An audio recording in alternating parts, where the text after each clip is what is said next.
এখন পুঁইশাক কাটবো।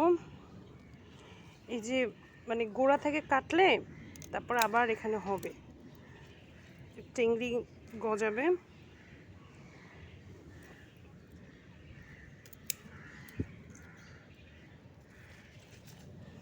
আসলে যে বাজারে মাঝখানে দেশের এমন পরিস্থিতির কারণে বাজারে সবজি টবজি ওভাবে উঠে নেয়, আর যা উঠছে অনেক দাম ছিল।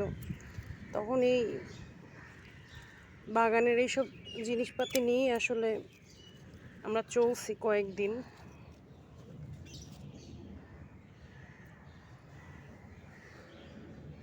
এখন বাসায় আবার মেহমান আসছে বরিশাল থেকে, তো ভাবলাম একসাথে কেটে নিয়ে যাই, মেহমান খেতে পারবে।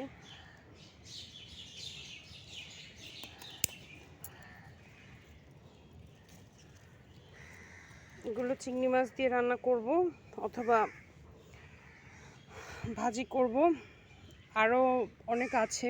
তারপর অবশ্য ঢেঁড়সও আছে গাছে। আচ্ছা, তো দেখতে থাকুন, আমি কাটি।